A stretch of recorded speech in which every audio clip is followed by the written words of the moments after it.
Good afternoon बच्चों, सभी बच्चों का जय महादेव विद्याकुल के इस ऑनलाइन प्लेटफॉर्म पर जी भर के भरपूर स्वागत है। जैसा कि आपको पता होगा, दोपहर के 12 बज चुके हैं और हमारी सामाजिक विज्ञान की क्लास प्रारंभ हो चुकी है। आज की क्लास में हम देखेंगे खनिज के प्रकार। खनिज कितने प्रकार के होते हैं, एक एक प्रकार को हम विस्तृत अच्छे तरीके से पढ़ने का प्रयास करेंगे।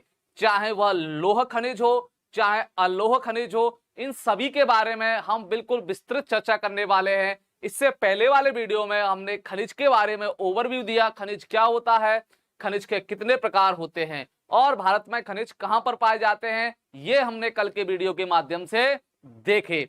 आज हम देखेंगे जो खनिज के प्रकार हैं, एक एक खनिज के प्रकार को बिल्कुल पोस्टमार्टम करते हुए समझने का प्रयास करेंगे। बहुत ही खूबसूरत तरीके से हम पढ़ने का प्रयास करेंगे, काफी सरल भाषा में, ताकि हमें समझ में आ जाए आसानी से। चलिए जुड़ जाइए जल्दी से।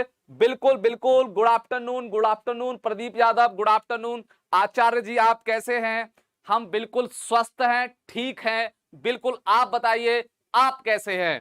चलिए बिल्कुल। Mehar Gautam, good afternoon sir, good afternoon. बिल्कुल गुड आफ्टरनून सभी बच्चों को, good afternoon. Priyanka Sonkar, good afternoon. Vanti Pal, hello sir, बिल्कुल बिल्कुल, हेलो हाय, जय हिंद जय हिंद, बिल्कुल गुड आफ्टरनून। देखिए, कल आपने हमारी अगर मेंटी क्विज वाली क्लास ली होती तो आपको अपनी तैयारी पता लग जाती कि आपकी तैयारी कितनी जबरदस्त है। कल मैंने एक क्लास रखी थी मेंटी क्विज वाली, यूट्यूब पर भी थी। उसके माध्यम से हमने देखने का प्रयास किया कि बच्चों की तैयारी या बच्चे किस तरीके से तैयारी कर रहे हैं या उनकी तैयारी क्या है। तो मुझे लगता है अभी आपको काफी मेहनत करने की आवश्यकता है इस फील्ड में, इस विषय पर, क्योंकि मैंने कल मेंटी क्विज के माध्यम से देखा आप बहुत सारे बच्चे गलत जवाब दे रहे थे, बहुत सारे बच्चों का जवाब भी सही था और बहुत सारे बच्चे तो ये कह रहे थे कि सर हम कैसे शामिल हों मेंटी क्विज में, हमें तो पता ही नहीं किस तरीके से इसमें भाग लिया जाता है। वो भी हमने आपको कल बताया था। ज्ञान प्रकाश पांडे, नमस्ते बेटा, नमस्ते। प्रिंस कुमार, नमस्ते। सुमित कुमार, बिल्कुल बिल्कुल, हाँ मैथ का भी होगा, बिल्कुल मैथ का भी होगा। साची पांडे, जय महादेव बेटा। चलिए, तो क्या आप लोग रेडी हो आज की क्लास के लिए? जल्दी से कमेंट करके मुझे बताइए, क्या आप लोग रेडी हो आज की क्लास के लिए? जल्दी से कमेंट करके मुझे बता दीजिए, फिर मैं अपनी क्लास स्टार्ट करता हूं। शिवा तिवारी, गुड आफ्टरनून बेटा, गुड आफ्टरनून, बिल्कुल। गणेश सिंह, जय हिंद जय हिंद, जल्दी आ जाइए। अंशिका शुक्ला, सर हम उस क्लास में लास्ट में आए थे, कोई बात नहीं, कोई दिक्कत नहीं है, फिर भी आप अपनी तैयारी को अच्छा कर लीजिए। Sakshi Pandey, good afternoon sir, good afternoon, बिल्कुल। चलिए, आप लोग रेडी हो? सुमित कुमार, सर मैं 4th प्लेस पर आया था, बहुत अच्छी बात। जल्दी बताइए, क्या आप लोग रेडी हो क्लास के लिए? जब तक थोड़ा मैं H2O लेने की कृपा करता हूं। क्या? H2O। चलिए, जब तक मैं H2O पी लेता हूं, आप रेडी हो जाइए क्लास के लिए, फिर मैं आपको खनिजों के बारे में बताऊंगा काफी डिटेल से। लाइक करते रहिए वीडियो को, शेयर करते रहिए, कंजूसी मत दिखाइए।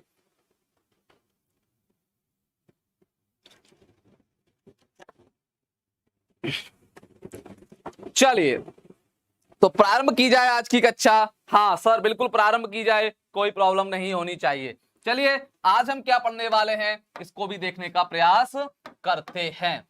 सबसे पहले देखेंगे लोह खनिज। क्या देखेंगे? लोह खनिज। हम आपको बता चुके हैं लोह खनिज क्या होते हैं बेटा, जिसमें कहीं ना कहीं लोहे की थोड़ी बहुत मात्रा, लोहे का थोड़ा बहुत अंश शामिल होता है, उसको हम लोह खनिज के नाम से जानते हैं। कल हमने बहुत ही अच्छे तरीके से आपको बताया था, बहुत ही जबरदस्त तरीके से हमने आपको समझाने का प्रयास किया। चलिए, लोह खनिज के बारे में देखने का प्रयास करते हैं, ये क्या होता है। धात्विक खनिजों के उत्पादन मूल्य में लोह खनिज का योगदान 3/4 है। जो धात्विक खनिज होते हैं उसी का एक प्रकार होता है आपका लोह खनिज। कौन सा? लोह खनिज। हमने आपको क्या बताया था? हमने आपको खनिज के कल कितने प्रकार बताए थे, जरा देखने का प्रयास कीजिएगा, एक बार रिवीजन कर लेते हैं हम। हमने बताया था बेटा आपको, एक बताया था आपको लोह खनिज। क्या? लोह खनिज। ध्यान से समझिएगा, बच्चों को इसमें बड़ा कंफ्यूजन रहता है, कंफ्यूजन करने की कोई बात नहीं है। उसके बाद हमने आपको बताया था अलोह खनिज, अलोह खनिज, यहां आ नहीं पाएगा, इसको मिटा के मैं यहां लिखता हूं, तीनों आ नहीं पाएंगे। ध्यान से समझना बच्चों, क्या करना, ध्यान से समझना। यहां पर हमने आपको पहला बताया था लोह खनिज, लोह खनिज, चलिए बहुत अच्छी बात। उसके बाद हमने बेटा आपको बताया था अलोह खनिज के बारे में। किसके बारे में, अलोह खनिज के बारे में, अलोह खनिज। उसके बाद हमने बताया था ऊर्जा खनिज के बारे में। किसके बारे में, ऊर्जा खनिज के बारे में, या इसको बोल सकते हैं हम धात्विक खनिज भी बोल सकते हैं, इसको धात्विक खनिज।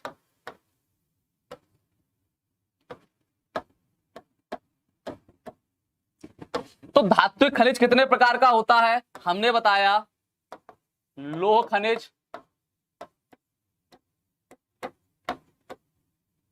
लोह खनिज कहने का मतलब धात्विक खनिज, धात्विक खनिज में आपके लोह खनिज आ जाएगा, अलोह खनिज आ जाएगा, या बहुमूल्य खनिज होते हैं वो धात्विक खनिज के अंदर उनको रखा जाता है। अधात्विक खनिज कौन से होते हैं, जिनमें धातुएं नहीं पाई जाती हैं, यानी जिसमें कोई भी धातु देखने को आपको नहीं मिलेगी। अब्रक वगैरह, संगमरमर वगैरह, ये सब क्या है आपके अधात्विक खनिज की श्रेणी में आते हैं।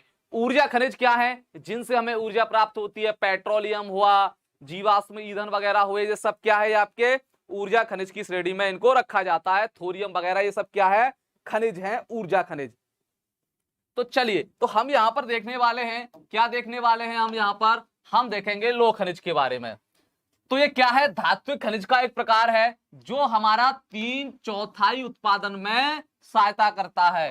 3/4, यानी कि जितने भी धात्विक खनिज हैं उनमें से ओनली लोह खनिज का ही उत्पादन 3/4 है। अदरवाइज जो और खनिज है उनका 1/4 ही उत्पादन है इस वाली श्रेणी में। सर टेस्ट नहीं लिया था, हाँ टेस्ट ही मान लीजिए, एक तरीके से वो टेस्ट ही था आपका, कोई दिक्कत नहीं है उसमें। जल्दी से लाइक करते रहिए, ठीक। तो चलिए आगे चलते हैं। लोह अयस्क देखिए, क्योंकि लोह खनिज आपको कहां से मिलेगा, लोह अयस्क से ही प्राप्त होगा, इसलिए इसको देखने का प्रयास कीजिएगा आप। जल्दी से देखिए, यह एक आधारभूत खनिज है। क्या है, आधारभूत खनिज है, मतलब अयस्क से ही प्राप्त किया जाता है खनिज, तो बोल सकते हैं हम यह एक आधारभूत खनिज है, तथा इसे औद्योगिक विकास का केंद्र माना जाता है। आप देख लीजिए, अधिकतर उद्योगों में, हमारे अधिकतर उद्योगों में कहीं ना कहीं लोहे की आवश्यकता होती है। आप जानते हो शायद ही ऐसा कोई उद्योग होगा जहां पर लोहे की आवश्यकता ना हो। आप यकीन मानिए, बहुत सारे ऐसे उद्योग हैं जहां पर प्योर लोहे की आवश्यकता होती है, चाहे वो मशीनरी हो, कुछ भी हो, लोहा तो चाहिए ही चाहिए हमें। ये तो हमारा प्राइमरी ही खनिज है, यानी लोहे के बिना हमारा उद्योग धंधा बिल्कुल बेकार समझा जाता है। इसलिए आप समझ सकते हो बेटा, गुड मॉर्निंग नहीं है, गुड आफ्टरनून है। भारत में लौह अयस्क का बृहद संसाधन उपलब्ध है, यानी भारत में लौह अयस्क बहुत बड़ी मात्रा में देखने को मिलता है।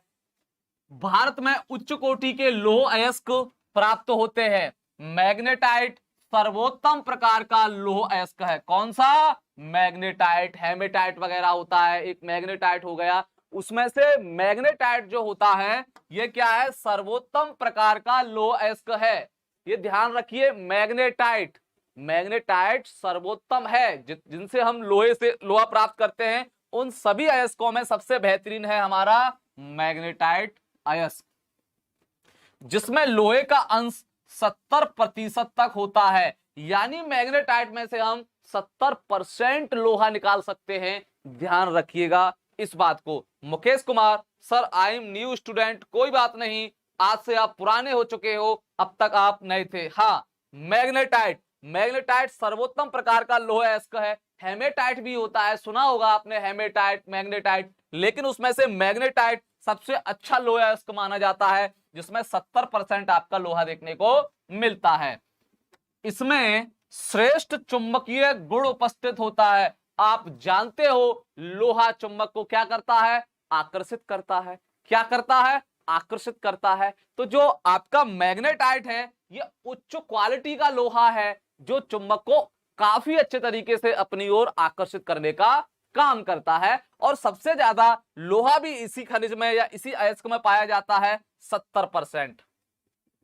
यह विद्युत उद्योगों में विशिष्ट रूप से उपयोग में लाया जाता है। जो विद्युत उद्योग होते हैं, जहां हमारे विद्युत से संबंधित चीजें बनती हैं या विद्युत से संबंधित चीजें बनाई जाती हैं, वहां पर मैग्नेटाइट का उपयोग या मैग्नेटाइट अयस्क से लोहा प्राप्त करके उसका काफी अच्छे तरीके से इसका इस्तेमाल किया जाता है। हाँ, Gungun Chhari, good afternoon sir, I am new student. कोई बात नहीं गुनगुन, आज से आप हमारे पुराने विद्यार्थी हो, नए विद्यार्थी नहीं हो। अब आदित्य सिंह राठौर, क्या नाम है तुम्हारे भाई का? अरे ये क्या हुआ, हमारा तो कोई भाई नहीं है। हाँ बिल्कुल बिल्कुल, मनोज कुमार चौरसिया, बिल्कुल। हाँ, आकर्षित करने का मतलब होता है एक चुम्बक होगी, क्या होगा? एक चुम्बक, और चुम्बक को लोहे के सामने ले जाइए तो लोहा चुम्बक को क्या कर लेता है? अपनी ओर आकर्षित कर लेता है। या बोल सकते हैं चुम्बक में गुण होता है आकर्षित करने का। किसमें? चुम्बक में गुण होता है आकर्षित करने का। मान के चलिए ये हमारी चुम्बक है, ये हमारा हेमेटाइट सॉरी मैग्नेटाइट क्या है? अयस्क है। अब देखिए कोई भी लोहा, मैं लोहे की बात कर रहा हूं, साधारणतः किसी भी लोहा किसी भी प्रकार का हो, लेकिन मैं कॉमन लोहे की बात कर रहा हूं। ये चुंबक है, ये लोहा है। अब ये चुंबक एक ऐसा क्षेत्र आएगा, एक ऐसी सिचुएशन आएगी जिस क्षेत्र में चुंबक लोहे को आकर्षित कर लेगी। क्या कर लेगी? चुंबक लोहे को आकर्षित कर लेगी। इसको बोलते हैं बेटा चुंबकीय क्षेत्र। फिजिक्स में आपने पढ़ा होगा, इसको बोला जाता है चुंबकीय क्षेत्र। अब तक आपने रटने का प्रयास किया होगा कि सर चुंबकीय क्षेत्र समझ में नहीं आया। कुछ नहीं होता चुंबकीय क्षेत्र। चुंबक का वह क्षेत्र जिसमें चुंबक किसी वस्तु को अपनी ओर आकर्षित करती है, उसे हम चुंबकीय क्षेत्र के नाम से जानते हैं। पढ़ोगे, अगर आपने नहीं पढ़ा तो आपको पढ़ने को मिलेगा। ऐसे ही विद्युत क्षेत्र होता है, वैद्युत क्षेत्र होता है, फिजिक्स में आपको वो भी पढ़ने को मिलेगा। वैद्युत क्षेत्र क्या होगा? विद्युत का वह क्षेत्र जिसमें कोई भी कण या कोई भी आवेश आकर्षित होने का गुण पाया जाता है या आकर्षित होता है, उसको हम वैद्युत क्षेत्र के नाम से जानते हैं। अब देखिए यहां पर मैं आपको सरल भाषा में समझा देता हूं कि ये वैद्युत क्षेत्र और चुंबकीय क्षेत्र क्या होते हैं, जब यहां पर लोहे की और विद्युत की बात आ ही गई है। देखिए मैं यहां पर खड़ा हूं, जरा व्यवहारिक एग्जांपल दूंगा मैं, क्योंकि मैं मानता हूं कोई भी सब्जेक्ट हो उसको व्यवहारिक पढ़ाया जाए तो बच्चों को आसानी से समझ में आ जाता है। देखिए मैं यहां पर खड़ा हूं और मेरा ये हाथ है। क्या है? मेरा ये हाथ है। अगर मुझे किसी को थप्पड़ लगाना हो, मुझे किसी को अगर थप्पड़ लगाना हो तो मेरा क्षेत्र क्या होगा? इस हाथ के आसपास, यानी मेरा ये हाथ जहां तक पहुंच पाएगा तो मैं बोलूंगा ये मेरा क्षेत्र है। मेरे क्षेत्र में जो आएगा वो थप्पड़ खा के जाएगा मुझसे। मेरे क्षेत्र में जो आएगा वो थप्पड़ खा के जाएगा, तो ये बोल सकता हूं कि ये मेरा क्षेत्र है।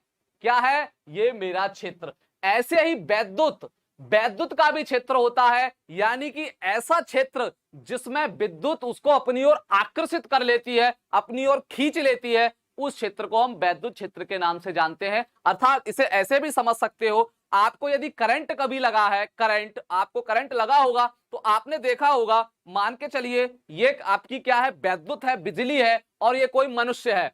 तो मनुष्य यहां पर 5 फीट की दूरी पर खड़ा हुआ है, इसको करंट नहीं लगेगा, नहीं पकड़ेगी इसको बिजली। अब 4 फीट की दूरी पर आ गया, फिर भी नहीं पकड़ेगी। जैसे जैसे ये नजदीक जाएगा ये विद्युत के क्षेत्र में पहुंच जाएगा, विद्युत इसको अपनी ओर आकर्षित कर लेगी, तो कहा जाता है कि व्यक्ति को बिजली ने पकड़ लिया। इसको ही वैद्युत क्षेत्र के नाम से हम लोग जानते हैं। तो मेरे ख्याल से आपको वैद्युत क्षेत्र और चुंबकीय क्षेत्र दोनों समझ में आ चुके होंगे। काफी सरलतम भाषा में मैंने आपको समझा दिया। तो यहां पर हम क्या देखने जा रहे हैं कि जो हमारा मैग्नेटाइट है इसमें सर्वोत्तम 70% लोहा पाया जाता है, और यह विद्युत उद्योगों में काफी काम की चीज मानी जाती है। ठीक, चलिए आगे चलते हैं। देखिए यहां पर आप देख सकते हो, यहां पर आप देख सकते हो, ये यहां पर पाई ग्राफ के जरिए से आपको बताया गया है। क्या है? 52% आपका कहां पर मिलेगा? ये उड़ीसा में। 52% आपको उड़ीसा में। कहां? 52% आपको उड़ीसा में देखने को मिलेगा। झारखंड में 11% आपको देखने को मिलेगा। कर्नाटक में 14% आपको देखने को मिलेगा। और छत्तीसगढ़ में आपको 16% देखने को मिलेगा। और 7% अन्य राज्यों में देखने को मिल जाएगा आपको। ये इसकी क्या है, ये इसकी कैलकुलेशन है। Sunil Prajapati sir class 9th के पढ़ाइए प्लीज। बेटा हम पढ़ाते हैं सोमवार, मंगलवार, गुरुवार 9th को ही पढ़ाने का काम करते हैं। हाँ गुनगुन छरी, पीडीएफ भी मिल जाएगा बेटा, टेंशन लेने की आवश्यकता नहीं है, बिल्कुल पीडीएफ भी मिल जाएगा। चलिए आगे चलते हैं। अब देखते हैं ओडिशा झारखंड पेटी। ओडिशा झारखंड पेटी में हम देखते हैं लौह खनिज के बारे में कि वहां पर स्थिति क्या है।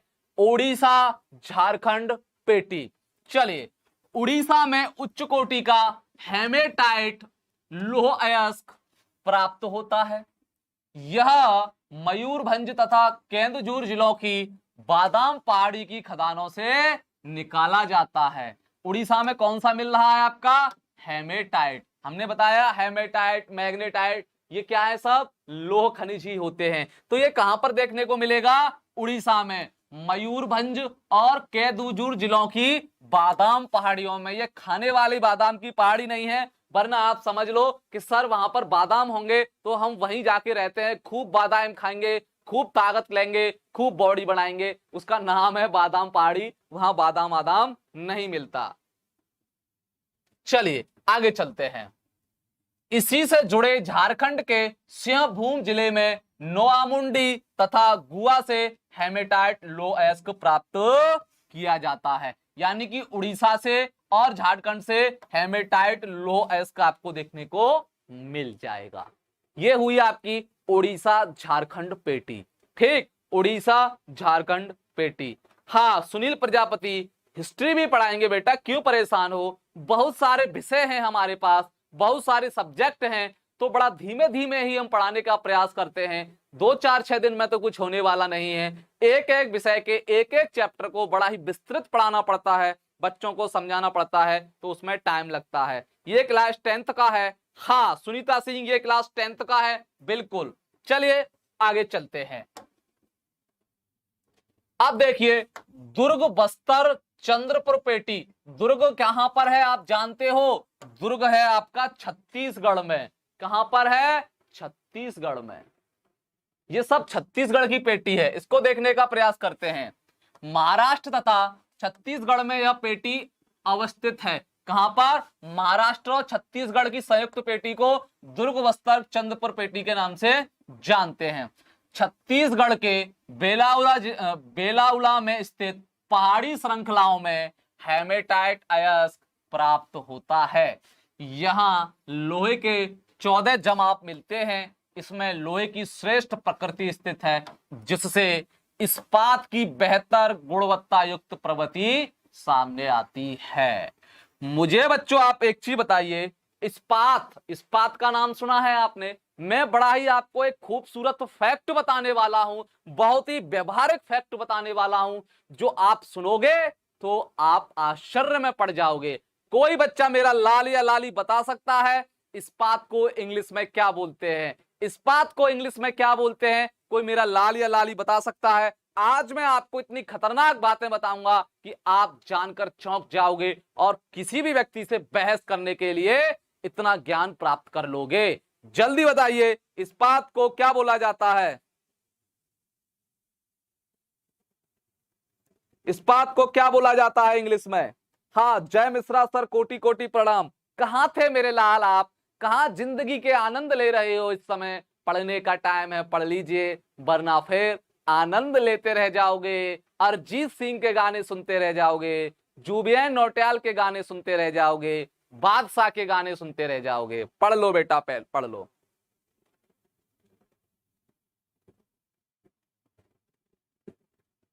बताइए, आयरन नहीं बेटा, आयरन तो लोहे को कहा जाता है। हाँ विवेक ने सही आंसर दिया, बिल्कुल बिल्कुल, स्टील। देखिए इस्पात को कहा जाता है स्टील। क्या कहा जाता है? स्टील। अब मैं आपको एक खूबसूरत बात बताने वाला हूं।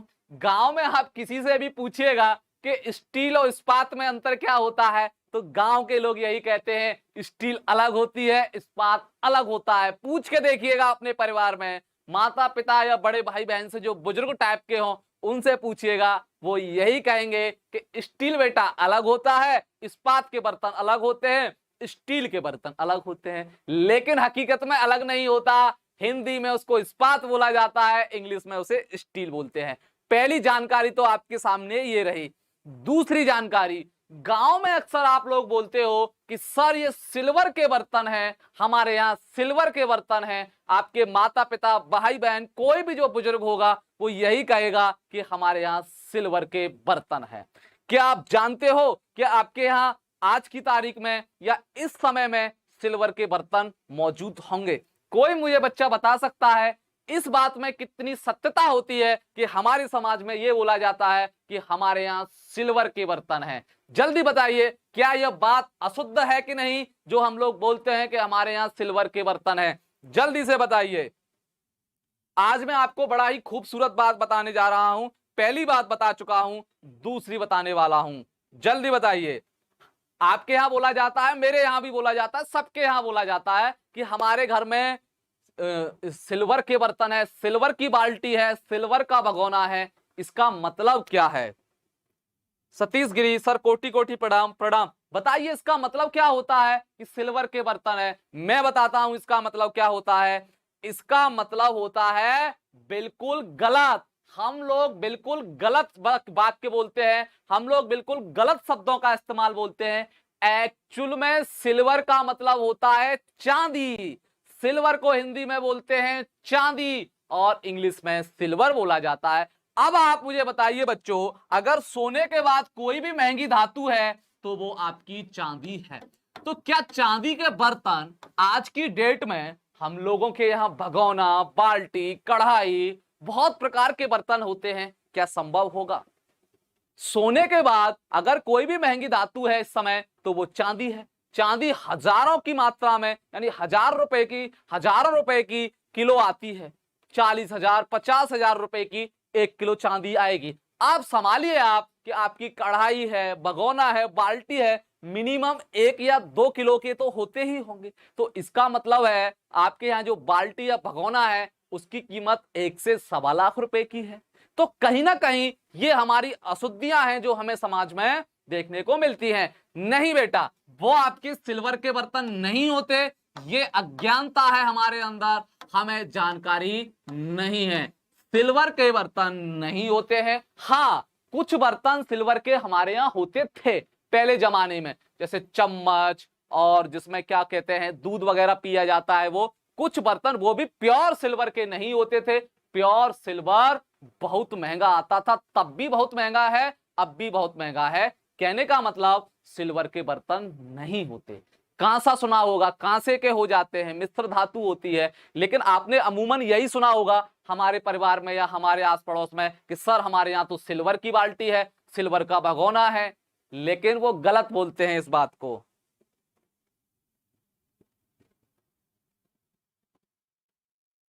हाँ सर, एल्युमिनियम के होते हैं। हाँ, एल्युमिनियम के भी होते हैं, स्टील के भी होते हैं, दोनों के होते हैं।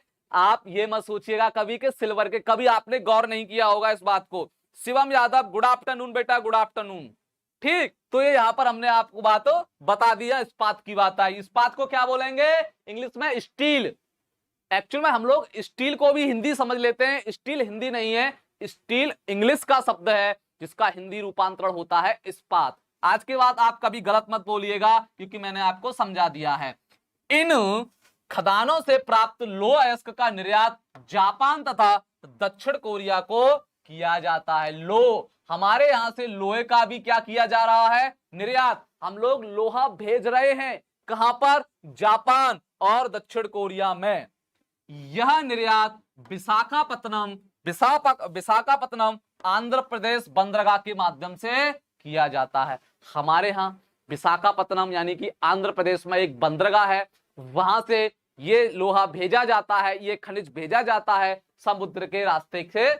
आप ये मत सोच लेना कि सर क्या ट्रेन चलती होगी जापान के लिए, क्या दक्षिण कोरिया के लिए मालगाड़ी चलती होगी जिसमें कोयला वगैरह भर के जाता है। नहीं। तो फिर कैसे पहुंचता है? आपको पता है हमारे देश में करीब 13 बड़े बड़े बंदरगाह हैं जिनके माध्यम से हमारा व्यापार का सामान या तो जाता है या आता है। उसी में से आंध्र प्रदेश, क्या आंध्र प्रदेश जिसको हम उत्तरी सरकार तट के नाम से जानते हैं, वहां पर विशाखापत्तनम बंदरगाह पड़ता है। वहां के माध्यम से, इस बंदरगाह के माध्यम से इसको वहां पर भेजा जाता है। ठीक, चलिए आगे चलते हैं बेटा। क्या करते हैं? आगे चलते हैं। चलिए अब देखिए, बेल्लारी, चित्रकूट, चिक्कमंगलुरु, तुमकुरुपेटी। अरे ये तो बड़ा खतरनाक से नाम है बेटा, ये तो नाम लेने में बड़ा दिक्कत हो रही है। ठीक बेटा, एक सेकंड रुक जाइए, मेरी एक कॉल आ रही है अर्जेंट, एक सेकंड रुकिए, मैं आपको अभी।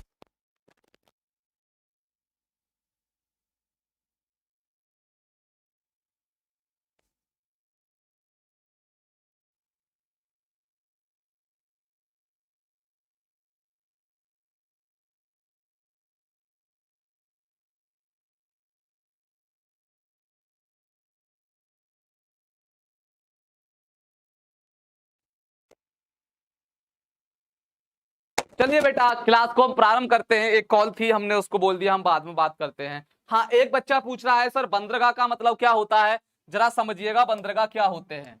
बंदरगाह का मतलब क्या होता है क्या समझेंगे? बंदरगाह, देखिए अपना भारत ये क्या है, यहां देखिए अपना भारत 3 ओर पानी से घिरा हुआ है। कितनी ओर? 3 ओर। जैसे हमें किसी भी देश के लिए बड़ा सामान लाना है या भेजना है, जैसे कि हमें मान के चलिए विदेशी कार की जो कंपनियां हैं भारत में कार कैसे भेजती होंगी, जानते हो आप लोग? कार कैसे आती होंगी भारत में, जो बड़ा भारी भारी सामान होता है कैसे आता होगा? देखिए यहां पर ये क्या है, ये बंगाल की खाड़ी है। यहां पर ये क्या है? बंगाल की खाड़ी। और यहां पर बंगाल की खाड़ी का मतलब पानी पानी है पूरा। ये अरब सागर है, अरब सागर। अब जापान पड़ता है बिल्कुल पूर्व साइड में, तो यहां पर क्या है, जो तट है, यहां पर ये तट है, यहां पर ये तट है, यहां पर बंदरगाह बने हुए होते हैं। क्या बना हुआ होता है? बंदरगाह। बंदरगाह का मतलब होता है जैसे कि आपका रेलवे स्टेशन होता है जिसमें से आप सवारियों को लाते हो और छोड़ते हो, ऐसे इन बंदरगाहों के माध्यम से हम अपने देश से या तो सामान दूसरे देशों को पानी के जहाज के जरिए से बेचते हैं या दूसरे देशों से मंगाते हैं। तो ये उसका एक स्टेशन होता है, जैसे कि रेलवे स्टेशन वगैरह होता है जहां से मालगाड़ी में सीमेंट कोयला वगैरह डाला जाता है। ऐसे ही यहां पर भी एक स्टेशन होता है जिसको हम लोग बंदरगाह के नाम से जानते हैं। सर जी आप बंगाल की खाड़ी देखे हैं? हाँ, बंगाल की खाड़ी देखे हैं, अरब सागर देखे हैं, और एक जेल भी हमने देखी है।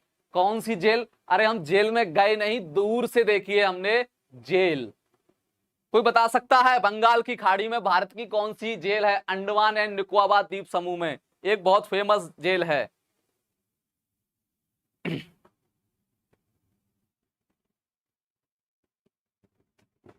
सर किसका फोन आया था? हमारे एक मित्र का फोन आया था। चलिए, तो मेरे ख्याल से ये लाल हमारा समझ गया होगा कि बंदरगाह क्या होते हैं। हाँ, हम क्या बताने वाले थे? कर्नाटक के बारे में। कर्नाटक में स्थित इस लोह अयस्क पेटी बृहद खनिज संग्रहित है।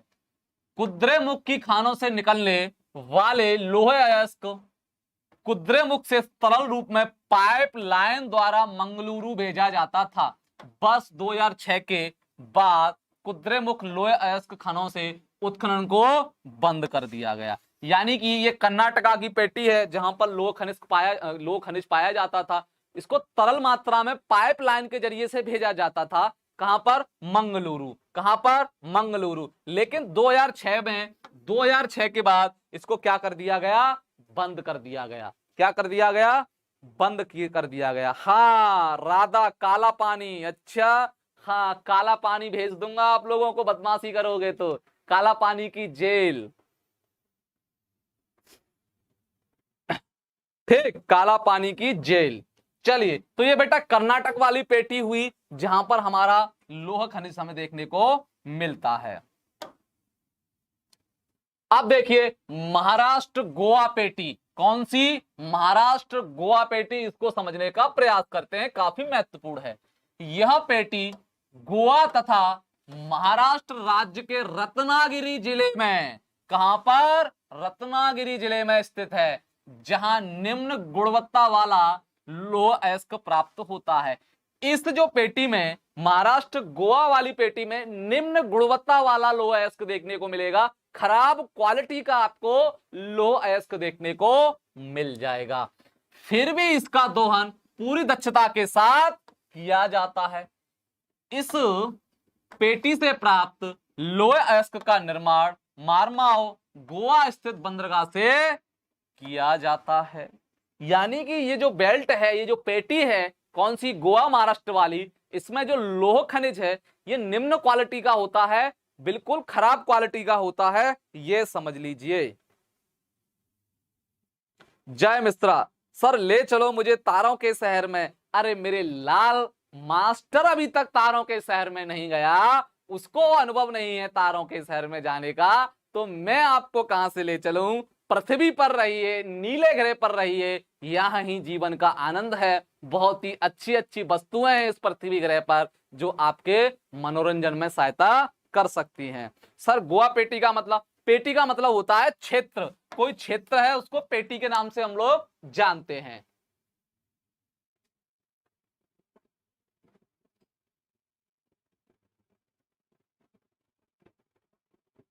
ठीक, चलिए आगे चलते हैं। कहां चलते हैं? आगे चलते हैं।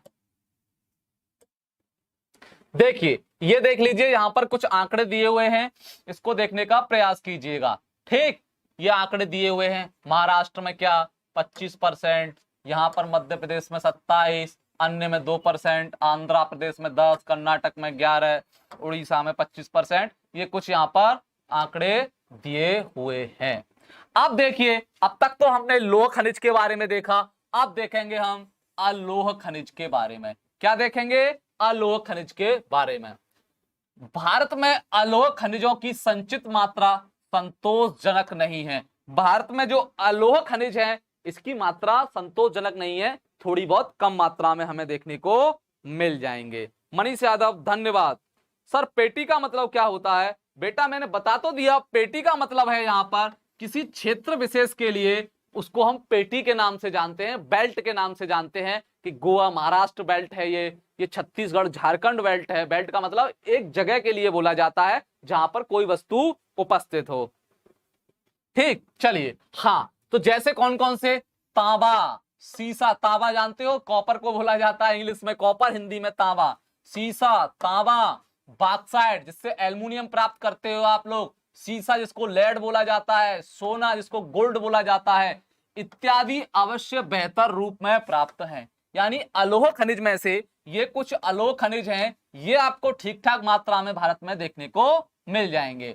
इन धातुओं का उपयोग धातु शोधन, इंजीनियरिंग तथा इलेक्ट्रिक उद्योगों में बड़ी मात्रा में किया जाता है। आप भी जानते हो तांबा, सीसा, बॉक्साइट जिससे आप एल्युमिनियम प्राप्त करते हो, सोना, इनका उपयोग कहां किया जाता है? इलेक्ट्रिक सामान बनाने में, मतलब बिजली का सामान बनाने में, इंजीनियरिंग सामान बनाने में या इंजीनियरिंग में, इन सभी अलोह खनिज का उपयोग देखने को आपको मिल जाएगा। संतोषजनक का मतलब होता है यानी कि जितना हमें चाहिए उतना नहीं है, इसको हम संतोषजनक नहीं बोल सकते। संतोषजनक का मतलब है कि हमें इतना प्राप्त हो जाए ताकि हम संतोष हो जाएं, संतोष हमारे अंदर आ जाए। तो यहां पर संतोषजनक नहीं है कहने का मतलब इतना नहीं है जितना हमें चाहिए था। आप कहते हो ना कि मुझे संतोष नहीं है इतने पैसे प्राप्त करके, मुझे संतोष नहीं है मन में ये वाली नौकरी प्राप्त करके, कहने का मतलब आपका मन कुछ और ज्यादा चाहता है, जितना चाहता है उतना आपको मिला नहीं, इसलिए आप बोलते हो कि वो चीज संतोषजनक नहीं है। हाँ, तांबा, बिल्कुल, मतलब धातु का कमी है भारत में। कमी नहीं है बेटा, अलोह खनिज में इन सब की थोड़ी मात्रा ठीक ठाक है, और जो बहुत प्रकार के हैं उनकी कमी अभी हम बताएंगे। कुछ अलोह खनिजों के वितरण को नीचे दिया जा रहा है, कुछ अलोह खनिज के वितरण को नीचे दिया जा रहा है, इसको देखने का प्रयास करेंगे। जैसे कि तांबा, जैसे कि तांबा, इसको बोलते हैं कॉपर। केमिस्ट्री में आपने पढ़ा होगा। इसको दिखाते हैं हम Cu सिंबल से। किससे? इसका सिंबल क्या होता है मेरे लाल और लालियो? Cu। कोई मुझे इसका परमाणु क्रमांक बता सकता है? एटॉमिक नंबर बता सकता है? देख लीजिए, मास्टर सामाजिक विज्ञान पढ़ाते पढ़ाते विज्ञान में घुस गया। मास्टर को तो विज्ञान के बारे में भी थोड़ा बहुत पता है। बेटा थोड़ा बहुत नहीं पता, बहुत कुछ पता है। बताइए इसका परमाणु क्रमांक कितना होता है? जल्दी से बताइए, इसका परमाणु क्रमांक कितना होता है? जल्दी बताइए, परमाणु क्रमांक बताइए मुझे, इसका कितना होता है? ज्ञान प्रकाश पांडे सर, क्लास 10th का हिंदी चल रहा है, आप अपना क्लास बंद कर दीजिए। क्यों बेटा? क्या ये विषय सही नहीं है? क्या ये विषय पेपर में नहीं आता?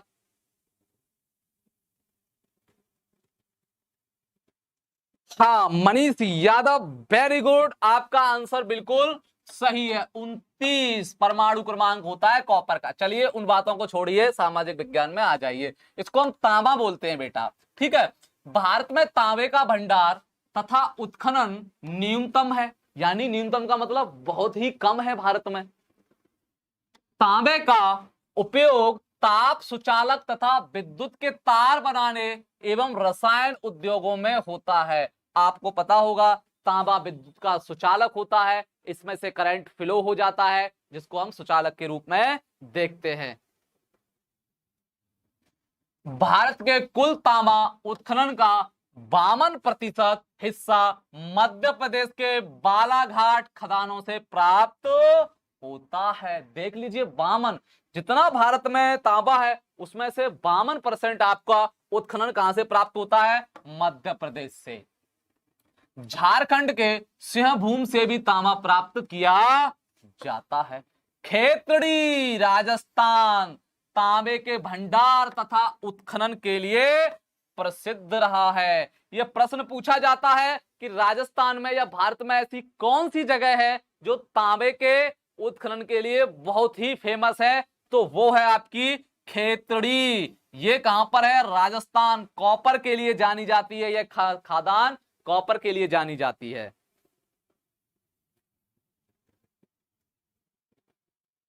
जय मिश्रा और कौशिकी तिवारी, जय मिश्रा और कौशिकी तिवारी, मैं आपको तारों के शहर में ही भेजने वाला हूं। जो देर जा रही है वही है, इसलिए आप चुपचाप पढ़ लीजिए, वरना तारों के शहर पहुंचाने में मुझे ज्यादा देर नहीं लगेगी।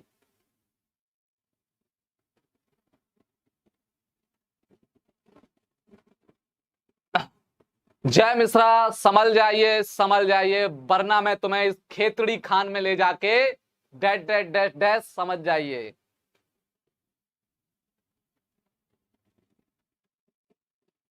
हाँ, तांबा तांबा क्या, सारे ही धातुएं या सारे ही खनिज समाप्त होने हैं एक ना एक दिन। तो भाई ऐसे ही सब कुछ चलता रहा तो एक ना एक दिन तो क्या होने हैं? ये समाप्त होने ही हैं।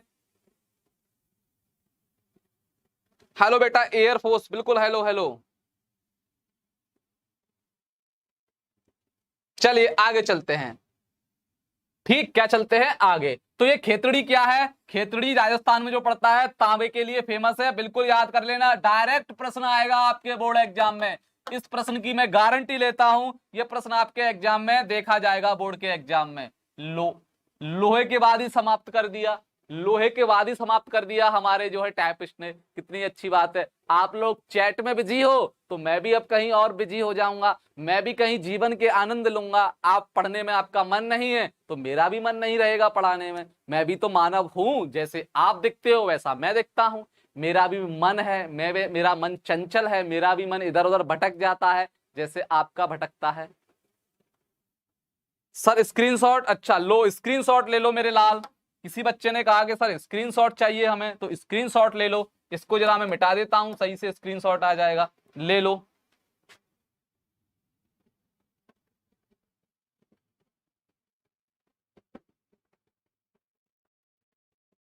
उत्खनन क्या है सर? उत्खनन का मतलब होता है खनन के द्वारा जैसे निकाला जाता है उसको उत्खनन बोलते हैं हम। जैसे खानों से किसी चीज को निकालते हैं तो उसको उत्खनन बोलते हैं हम लोग।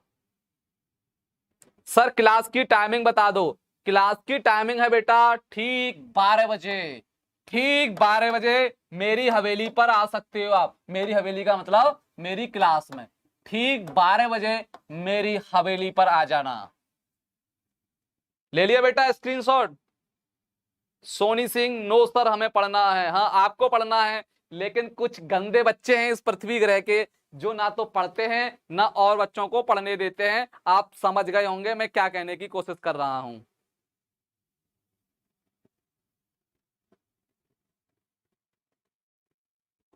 जय मिश्रा सर, आप हमारे गुरु हो। गुरु तो हैं, लेकिन गुरु की बात भी तो मानी जाती है।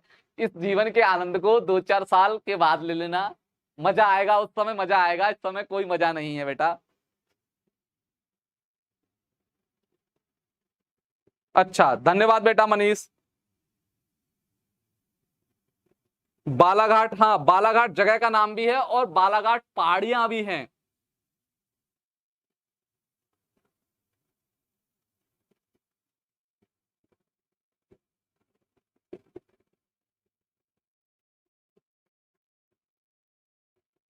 सर आप क्रिकेट देखते हैं क्यों? क्या हमारी आंखें नहीं हैं? क्या हमारा मन नहीं करता क्रिकेट देखने का? आप भी कैसी गंदी गंदी बातें करते हो मेरे लालो लालियो। एक दिन मैं गोलगप्पे खा रहा था। क्या खा रहा था? एक दिन मैं गोलगप्पे खा रहा था, तो एक बच्चा मुझसे कहता है कि सर आप वही हो जो एसएसटी पढ़ाते हो, आप गोलगप्पे खा रहे हो। तो मेरे दिमाग में एक प्रश्न आया, क्या मास्टर का मन नहीं होता? मास्टर गोलगप्पे नहीं खा सकता? मास्टर जलेबी नहीं खा सकता? मास्टर घूम नहीं सकता? बताइए, बच्चे ऐसे बोलते हैं मास्टर को कि सर आप वही उस दिन गोलगप्पे खा रहे थे। अरे बताओ, मन है, आपका मन है, हमारा मन है, चंचल है, भटकता रहता है। धन्यवाद Soni Singh.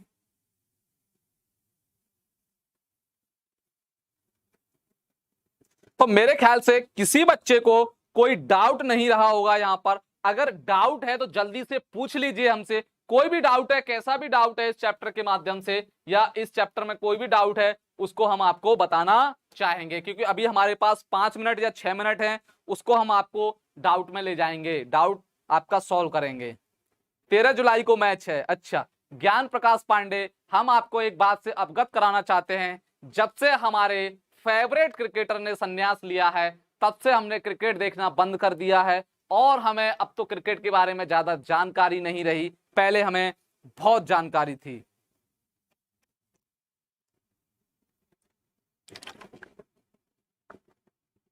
Sir daily class कितने बजे चलता है? 12 बजे चलता है बेटा डेली क्लास, 12 बजे। 12 बजे मेरी हवेली पर आप लोग आ जाया करिए। ठीक 12 बजे आप लोग मेरी हवेली पर आ जाया करिए। वहां पर मैं आपको बहुत सारे अच्छे अच्छे गाने सुनाऊंगा। सर मेंटी आज होगी नहीं, मेंटी आज नहीं होगी। तुम लोग जुड़ते ही नहीं हो, क्या फायदा मेंटी? मेंटी कराने के लिए काफी दिमाग लगाना पड़ता है। हाँ नीलेश यादव, बिल्कुल सचिन तेंदुलकर, बिल्कुल बिल्कुल।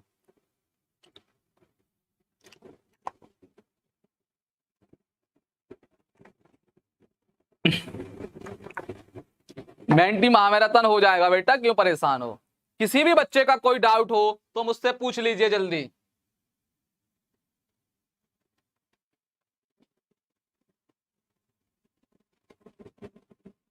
चलिए हमारे फेवरेट क्रिकेटर हैं, हमारे फेवरेट क्रिकेटर हैं।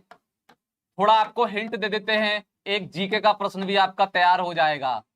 क्रिकेट के भगवान, आप समझ जाइए अब किसकी बात कर रहे हैं हम। जीके का प्रश्न है, आपसे पूछा जाता है बेटा कि क्रिकेट का भगवान किसको कहा जाता है। सोनी सिंह, सर मेंटी में मेरे क्वेश्चन का आंसर ही नहीं दिखाया, क्यों बेटा? किस दिन 10th का क्लास चलेगा? अच्छा ये चलेगा आपका शुक्रवार, जिसको इंग्लिश में फ्राइडे बोला जाता है। यहां लिख दूं Friday, Saturday, Sunday. Friday Saturday Sunday ठीक 12 बजे हमारी हवेली पर मुलाकात हमसे कर सकते हो। हमारी हवेली का नाम है जय महादेव विद्याकुल। इस पर आप ठीक 12 बजे आ जाइए, बिल्कुल हम आपको पढ़ाते रहेंगे। खनिज क्या है? खादान से प्राप्त होने वाला भौतिक पदार्थ खनिज कहलाता है मेरे लाल। कल मैंने आपको परिभाषा इतनी अच्छे तरीके से बताई थी। हाँ, सचिन तेंदुलकर को कहा जाता है क्रिकेट का भगवान। बहुत अच्छे, ये जान लीजिए, ये प्रश्न जीके के हैं। सर प्लेलिस्ट बना दीजिए चैप्टर वाइज। बिल्कुल प्लेलिस्ट भी बना देंगे। ज्ञान प्रकाश पांडे, धन्यवाद बेटा, धन्यवाद। रमेश रॉय, नंबर, किस नंबर की बात कर रहे हो?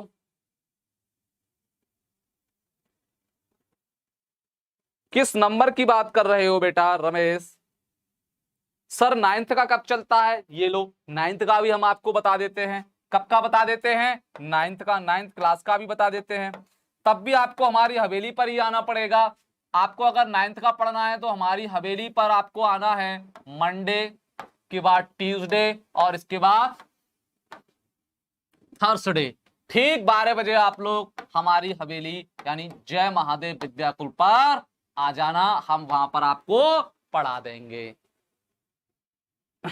आपका बेटा हमारे पास नंबर नहीं है, हम दूसरे के मोबाइल से अपनी जो है कॉल करते हैं, दूसरे से बातचीत करते हैं, तो दूसरे का नंबर है, हमारे पास स्वयं का नंबर नहीं है।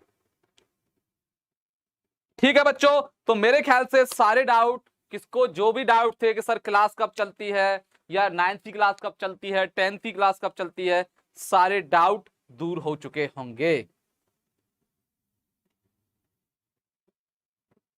साइंस की क्लास रात को 9 बजे चलती है। जय मिश्रा, क्यों दावत खाने आना है क्या तुम्हें? अभी लॉकडाउन चल रहा है बेटा, दावत भी नहीं होगी सही से।